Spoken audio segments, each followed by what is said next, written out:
पहिल्या प्रथम सगळ्यांना धन्यवाद देतो, कारण तुम्हाला जरा अकस्मात बोलवलं आणि विनंतीचा मान ठेवून आपण सगळेजण आलात त्याच्याबद्दल धन्यवाद देतो. अकस्मात एवढ्यासाठी बोलवलं की तुम्हाला सगळ्यांना कल्पना आहे महाराष्ट्रावरती अतिवृष्टीचं संकट आहे. गेल्या आठवड्यात मी सुद्धा अतिवृष्टी जिथे झाली त्या परिसरात जाऊन आलो, शेतकऱ्यांना भेटलो, त्याच्यानंतर मी आपल्याशी बोललो. मी तर प्रांजळपणाने सरकारला हात जोडून विनंती सुद्धा केली की या संकटामध्ये राजकारण न आणता आपण सगळे एकत्र होऊन मार्ग कसा काढता येईल का हे पाहू शकतो. परंतु मला नाही वाटत सरकारकडे काही अशी कल्पना आहे किंवा सरकारची तशी तयारी दिसत नाही. कारण मुख्यमंत्री त्यांच्या जाहिरातीमध्ये व्यस्त आहेत, दुसरे मुख्यमंत्री मदतीच्या पाकिटावरती सुद्धा स्वतःचे फोटो छापून वाटण्यामध्ये मग्न आहेत, आणि तिसरे मुख्यमंत्री तर काही अंगाला उपमुख्यमंत्री तर काही अंगाला लावूनच घेत नाहीत. म्हणजे कोणताही विषय आला तरी त्यावेळेला हे दुसरे जे उपमुख्यमंत्री आहेत ते दिसतच नाहीत कधी. आणि जनता आता वाऱ्यावर पडलेली आहे. या जनतेला मदत करणं तर दूरच राहिलं, पण आज बातमी जी आलेली आहे ती शेतकऱ्यांवरच सरकारचा पूरभार अशी एक बातमी आलेली आहे. आणि त्याच्यात खरंच ही संतापजनक गोष्ट आहे. मधल्या कालखंडात आपण बातमी दिली होती, कारण मी तुमच्याच माध्यमातून या सगळ्या बातम्या पाहतोय आणि वाचतोय की काही साखर सम्राट हे भाजपामध्ये गेले आणि शेकडो करोडो रुपयांच्या कर्जावरती त्यांनी सरकारकडनं थक हमी मिळवली. आम्ही जी मागणी करतोय ती या गोरगरीब शेतकऱ्यांसाठी करतोय, ज्या शेतकऱ्यांना त्यांची जमीन गहाण टाकावी लागते, बैलजोडी गहाण टाकावी लागते, कधीकधी पत्नीचं मंगळसूत्र सुद्धा गहाण टाकावं लागतं, कारण काहीतरी गहाण टाकल्याशिवाय त्यांना कर्ज मिळत नाही. त्यांच्या कर्जाची हमी सरकार कधी घेतच नाही. आज तर परिस्थिती अशी आहे की डोळ्यात देखत त्यांचं पीक जमिनीसकट उद्ध्वस्त झालेलं आहे आणि हे कर्जाच्या ओझ्याखाली दबून गेलेले आहेत. रोज बातम्या येत आहेत की शेतकरी आत्महत्या करत आहेत. आणि मग प्रश्न असा पडतो की जर का साखर सम्राट भाजपामध्ये गेल्यानंतर त्यांच्या शेकडो हजारो कोटींच्या कर्जाची हमी सरकार घेत असेल, म्हणजे त्यांनी जर काही कर्ज बुडवलं तर ते पैसे सरकार भरणार, म्हणजेच सर्वसामान्य जनता भरणार. तर ह्या साध्या शेतकऱ्यांनी सुद्धा भारतीय जनता पक्षामध्ये येण्याची वाट भाजप प्रणित सरकार बघतंय का, की सगळे शेतकरी भाजपात आले तर मग आम्ही तुमचं कर्ज माफ करू? ही अत्यंत संतापजनक बाब आहे. आणि त्याच्यात भरीस भर म्हणून या कारखानदारांना थक हमी मिळते, पण आता सरकारचा पूरभार, ज्याला पूरभार हा शब्द व्यवस्थित वापरलेला आहे, बाधितांना मदत करण्यास ऊसासाठी प्रति टन 15 रुपये कपात. आणि त्याच्यामध्ये ज्या पहिल्या 4 ओळी मी वाचतो की राज्यातील अतिवृष्टी आणि पूरबाधित शेतकऱ्यांच्या मदतीसाठी ऊस उत्पादक शेतकऱ्यांकडून, कारखानदारांकडून नाही, प्रति टन 5 रुपये, तर मुख्यमंत्री सहायता निधीसाठी प्रति टन 10 रुपये, याप्रमाणे 15 रुपये कपात करण्याचा निर्णय मंगळवारी मुख्यमंत्री देवेंद्र फडणवीस यांच्या अध्यक्षतेखाली झालेल्या ऊस गाळप संदर्भातील मंत्री समितीच्या बैठकीत घेण्यात आला. आता याला साखर संघाने विरोध केलेला आहे, पण अशी ही कपात बैठकीत साखर संघाने अतिवृष्टी आणि पुराचा ऊस उत्पादक शेतकऱ्यांनाही फटका बसला आहे. अशा वेळी कपातीमध्ये 3 पट वाढ केल्यामुळे शेतकऱ्यांचे मोठे नुकसान होईल असे सांगत या निर्णयास विरोध करण्याचा प्रयत्न केला. पण ही कपात शेतकऱ्यांसाठीच आहे, म्हणजे खड्ड्यात गेलेले शेतकरी त्याला आणखीन खड्ड्यात घातलं तर त्याच्यात गैर काय, अशी या सरकारची धारणा झालेली आहे. आता तुम्हाला कल्पना आहे की मी तिथे गेल्यानंतर शेतकऱ्यांशी बोललो. काही शेतकरी असे उद्विग्न झाले होते की आम्हाला आता आत्महत्येशिवाय दुसरा मार्ग नाही. त्यांना मी शांत करण्याचा प्रयत्न केला. तिथल्या शेतकऱ्यांना मी विनंती केली की असं कोणी आताताही विचार करू नका. एक त्याचं मी तुम्हाला गेल्या वेळेला सांगितलं होतं, ज्या मुलाच्या मी घरी गेलो, 31 वर्षाच्या मुलाने आत्महत्या केली. मी जेव्हा त्याच्या घरी गेलो तेव्हा त्याला 15-20 दिवसाचं बाळ होतं. एक मोठी जॉईंट फॅमिली, आता ती त्यातून बाहेर कशी पडणार, हा सुद्धा एक मोठा प्रश्न आहे. आणि साहजिकच आहे, प्रति हेक्टर 50,000 रुपये हे शेतकऱ्याला तातडीने दिले गेले पाहिजेत आणि त्याचं कर्ज माफ झालं पाहिजे ही आम्ही मागणी केली. आपल्याकडे काय होतं, अनेकदा शब्दाचा खेळ चालतो. मी ओला दुष्काळ हा शब्द वापरण्यापेक्षा आपत्तीग्रस्त हा शब्द वापरला आणि आपत्तीग्रस्त, मग आपत्ती, तुम्ही एखादा शब्द नाही म्हणून संकट नाकारू कसं शकता? की ठीक आहे, ओला दुष्काळी संज्ञा नाहीये, नसेल, पण म्हणून तुम्ही झालेलं नुकसान नाकारू शकता का? आणि ओला दुष्काळ ही जर का संज्ञा नसेल तर मग मला असं वाटतं की काही वेळेला माणसांच्या पदाप्रमाणे शब्द बदलतात का? की काही शब्द ते ज्या पदावर असतात तेव्हा ते शब्द अस्तित्वात येतात आणि पदानंतर दुसऱ्या पदावर गेले ते शब्द नाहीसे होतात, असं काय आहे का? कारण माझ्याकडे अत्यंत कनवाळू, जागरूक असं विरोधी पक्ष नेत्यांचं एक पत्र आहे तत्कालीन मुख्यमंत्र्यांना, म्हणजे मीच होतो तेव्हा, तत्कालीन मुख्यमंत्री मी जेव्हा होतो तेव्हा तत्कालीन विरोधी पक्ष नेते हे आजचे सन्माननीय मुख्यमंत्री महोदय देवेंद्रजी फडणवीस होते आणि त्यांनी तेव्हा मुख्यमंत्र्यांनी एक पत्र दिलं होतं. त्या पत्रातल्या 4 ओळी मी वाचतो. आता ही तारीख आहे 16 ऑक्टोबर 20 आणि परतीच्या पावसाने मराठवाडा, पश्चिम महाराष्ट्र आणि विदर्भातील अनेक जिल्ह्यांमध्ये झालेल्या प्रचंड नुकसानीबाबत आता तरी केवळ घोषणा न करता तातडीने थेट मदत देण्याबाबत. आणि त्याच्यात त्यांनी म्हटले की परतीच्या पावसाने मराठवाडा आणि विदर्भातील अनेक जिल्ह्यांमध्ये अक्षरशः हाहाकार माजवला. शेतकऱ्यांचे अतोनात नुकसान झाले आहे. मदतीसाठी तो अर्जव करत आहे. विविध वाहिन्यांवर शेतकऱ्यांचे अश्रू आणि व्यथा पाहून अतिशय वेदना होतात. या वेदना फक्त विरोधी पक्षाला नेत्याला होतात, मुख्यमंत्र्यांना होत नाही. मला झाल्या होत्या म्हणून मी तेव्हा कर्जमाफी केली होती. पण राज्य सरकारला अजूनही पाझर फुटायचे नाव नाही. पंचनाम्याचे आदेश दिलेत, या पलीकडे काहीही शब्द सरकारकडून दिला जात नाही. प्रत्यक्षात पंचनामेही होत नाहीत आणि शेतकऱ्यांना मदत तर मिळतच नाही. अन्नदात्याला पूर्णपणे वाऱ्यावर सोडून दिल्यासारखी अवस्था राज्यात आहे. हे बाकीचं सगळं पत्र आहे. आता त्यातले शेवटच्या ज्या 2-3 ओळी आहेत, 2च, की नुकसानीची व्यापकता आणि सार्वत्रिक झालेले नुकसान पाहता तातडीने ओला दुष्काळ जाहीर करून दुष्काळाच्या निकषाप्रमाणे ही मदत दिली गेली पाहिजे. आपण तातडीने लक्ष घालावे ही विनंती. आपला गिचपीड देवेंद्र फडणवीस. नाही, गिचपीड म्हणजे त्यांची सही आहे तसं मी म्हटलं, मला वाचता नाही आली. नाही, वाचता येतं तो बघा तुम्ही सही, पण अशी हे त्यांनी त्यावेळेला दिलेलं हे पत्र आहे. आता तेव्हा ओला दुष्काळी संज्ञा होती आणि मग तुमचं सरकार आलं होती संज्ञा काढली का? तर हे फालतू शब्दाचे खेळ करू नका.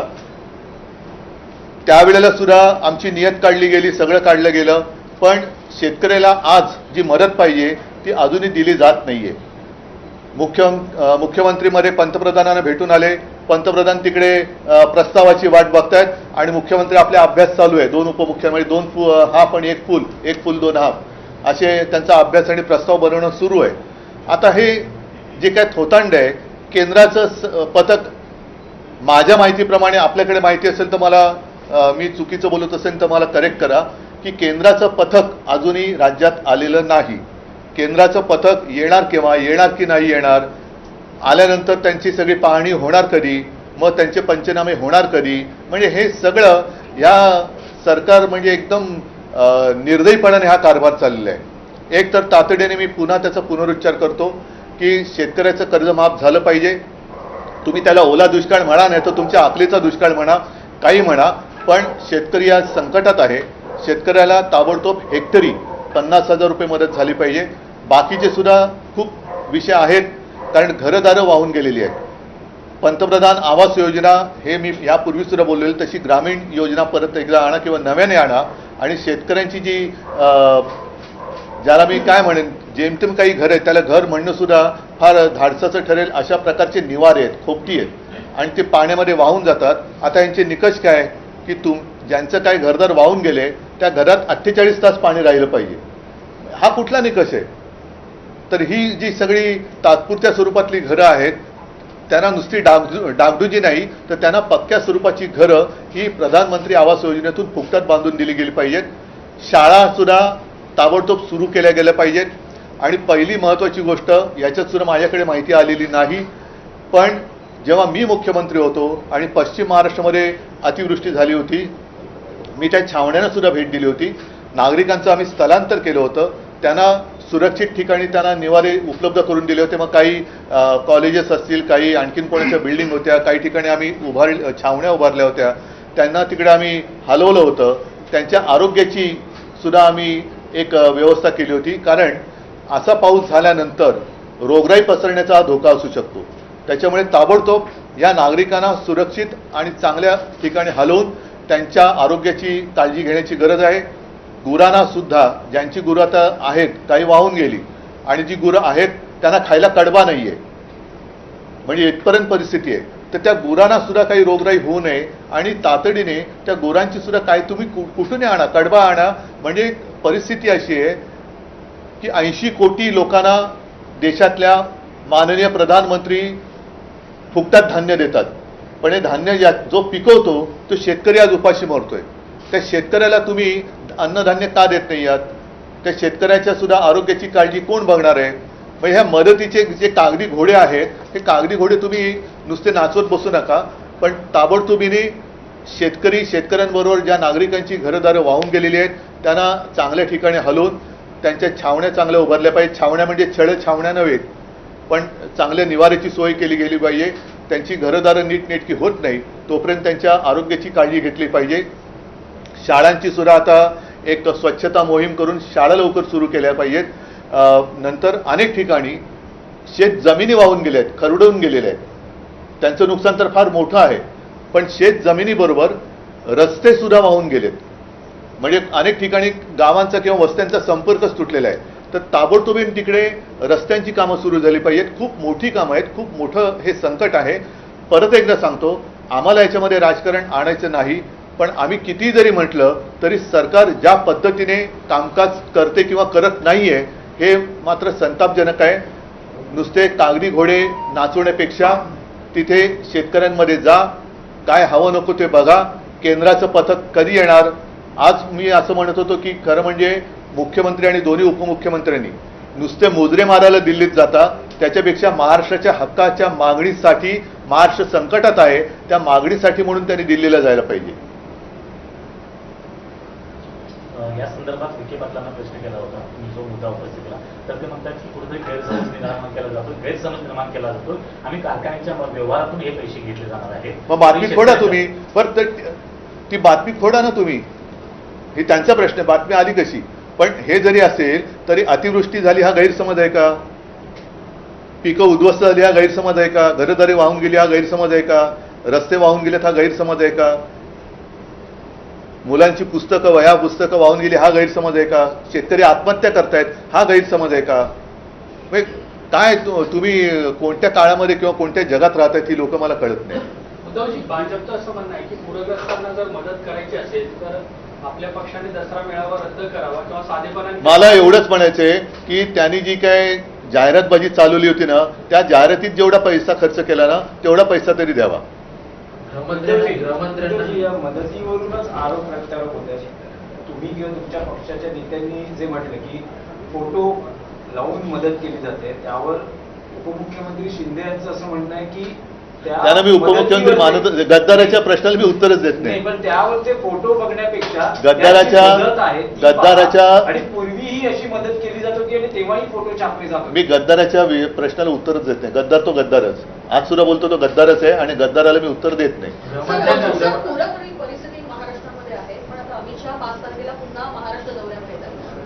नाही, ते येणार, त्यांचे इथे काय व्यवहार असतील ते करणार. पुन्हा कार्यकर्त्यांनी सांगणार की महापौर भाजपचाच झाला पाहिजे, शेतकरी मेला तरी चालेल, आणि परत जाणार. कारण ते मागे जेव्हा आले होते लालबागच्या राजाच्या दर्शनाला म्हणून आले, तेव्हा माझा मराठी बांधव, मराठा समाज मुंबईमध्ये होता, त्याला ते भेटले नाहीत आणि कार्यकर्त्यांनी भेटून मुंबईत महापौर भाजपचाच होणार एवढं बोलून ते गेले. त्यांना दुसरा उद्योग काय? त्यांना खूप मोठी मोठी कामं आहेत. क्रिकेटच्या मॅचेस खेळवायचे आहेत, जयशाह आणखीन काय मागेल त्याचे हट्ट पुरवायचे आहेत. उद्धवजी, भाजपचं असं म्हणणं आहे की आपला जो दसरा मेळावा होता त्याच्यावरती 63 कोटी रुपये खर्च होतात. त्याचं बिल मी उद्या त्यांच्याकडे पाठवतोय. माझ्याकडनं तुम्ही घेऊन जा आणि मला पैसा आणून द्या. गृहमंत्र्यांना या ठिकाणी पहिले निवेदन दिलं होतं मुख्यमंत्र्यांनी, उपमुख्यमंत्र्यांनी. त्यानंतर दिल्लीमध्ये मुख्यमंत्र्यांनी तातडीने भेट घेतली. 6 दिवसानंतर अजून देखील उत्तर नाहीये. मला असं वाटतं की आता त्यांची सगळी जर का थेरं झाली असतील क्रिकेटच्या मॅचेस वगैरे, तर आता तरी पूरग्रस्तांकडे लक्ष द्या. अजून पंचनामे पूर्ण झालेले नाहीयेत. आठवडा दीड आठवडा झालेला आहे, पंचनामे पंचनामे पूर्ण करण्यासाठी जी पुरावे लागतात ते देखील आता नष्ट होत आहे. भाजीपाला असेल किंवा पिकं असेल ते पूर्ण नाही, एक तर काय झालेलं आहे, जे निकष विमा कंपन्यांनी सुद्धा जे काही निकष लावलेत ते निकष हे पूर्णच होऊ शकत नाही. त्याच्यामुळे विम्याची रक्कम कधी मिळणारच नाही, अशा पद्धतीने ते निकष ठरवले गेलेत.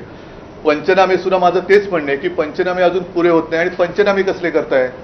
डोळ्या देखत तुमचे डोळे आहेत ना, डोळ्याच्या खोबणीत काय बसले की नाही, तर ते बघा ना तुम्ही. दिसतंय शेतकरी रडतोय, शेतकरी आत्महत्या करतोय, पिकं पाण्यात सडून गेलेत. म्हणजे मी गेलो तेव्हा आता 1 आठवडा होईल, तेव्हाच तो सगळा पिकं सडल्या त्याचा वास येत होता. आता तर काय हालत झाली असेल.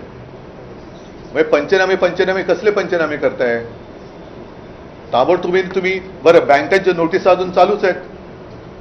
मग जो शेतकरी असता तर सगळं विल्हेवाट लागलेली आहे, तो पुढची तयारी, आता रब्बीचं पीक ते काढणार कधी, त्याला बियाणं कोण उपलब्ध करून देणार, खत कुठून आणणार, तो नांगरणी कशी करणार, त्याच्यासाठी पैसे कुठून आणणार. आधी जे कर्ज काढून आता जर थोडंफार फेडू शकला असता ते सुद्धा पीक गेलं, मग पुढच्या हंगामाची तो तयारी कशी करणार. पूर्णपणे शेतकरी उद्ध्वस्त झालेला आहे. आणि म्हणून आमची जी मागणी आहे की तुम्ही पंचनामे वगैरे थातूरमातूर करू नका, हेक्टरी 50,000 रुपये जाहीर करा आणि ते द्या आणि कर्जमाफी करा जशी आम्ही केली होती. त्याच्याबद्दल सुद्धा मुख्यमंत्री म्हणाले की कर्जमाफीची सुद्धा काही निकष असतात. मी केले होते तेव्हा काय निकष होते? कोणी मागितली होती माझ्याकडे कर्जमुक्ती? कोणीच नव्हती मागितली, पण मी माझं कर्तव्य म्हणून केलं होतं. कर्जमाफी करायला जो पैसा हवाय तो सरकारकडे सध्या नाहीये. मी त्याच्यावरती सुद्धा सांगितलं ना, पीएम केअर फंडातून आणा पैसा, पीएम केअर फंडातून पैसा आणा. मी दिले, मार्ग पण दाखवलेत. असं नाही की नुसती टीका करतोय. तर बिहारमध्ये महिलांना 10,000 रुपये दिले जातात, पण तिकडे निवडणुका आहेत आणि बिहारने प्रस्ताव दिला होता का? बिहारमध्ये प्रस्ताव दिला होता का पंतप्रधानांकडे की महिलांना 10,000 रुपये प्रत्येकी द्या म्हणून प्रस्ताव दिला होता? कसे दिले पंतप्रधानांनी? म्हणूनच माझं म्हणणं आहे की ही सगळी थेरं बंद करा. महाराष्ट्र भोळा भाबडा म्हणून तुम्ही त्याच्यावर वेडावाकडा अन्याय करू नका. ठीक आहे. लाडकी बहीण योजनेला रोज नवीन अटी लावत आहे. बघा, आता तुम्ही विषय काढलाच आहात, तर माझं आणखीन मत आहे की जसं निवडणुकीच्या वेळेला 2-3 महिन्याचे हप्ते लाडक्या बहिणीचे तुम्ही दिले होते, तसे पुढच्या 6 महिन्याचे हप्ते लाडक्या बहिणींना आत्ता द्या. ठीक आहे. पाकिस्तान सामन्यांना प्रत्येक सामन्याला तुम्ही विरोधाची भूमिका घेतली, पण अंतिम सामन्यामध्ये पाकिस्तानचा भारताने पराभव केला आणि त्यानंतर आशिया चषक पाकिस्तानच्या हस्ते स्वीकारायला नकार दिला. भारतीय संघाच्या या कृतीकडे तुम्ही भूमिका म्हणून काय व्यक्त करा? आणि त्यावरून याच्याबद्दल काही मत व्यक्त करायला मी ती मॅच कधी बघितली पण नाही. आणि या मॅचला देशप्रेमी म्हणून माझा विरोध होता. देशद्रोह्यांनी ती मॅच एन्जॉय केली असेल, मला त्याच्याबद्दल काय म्हणायचं. ठीक आहे,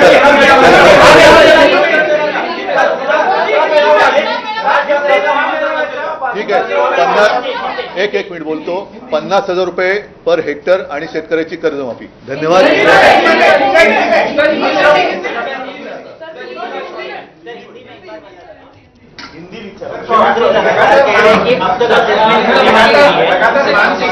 महाराष्ट्र लगातार सर बाढ़ की चपेट में, खासतौर पे मराठवाड़ा का जो रीजन है वो प्रचंड इस समय जो है बाढ़ से ग्रसित है.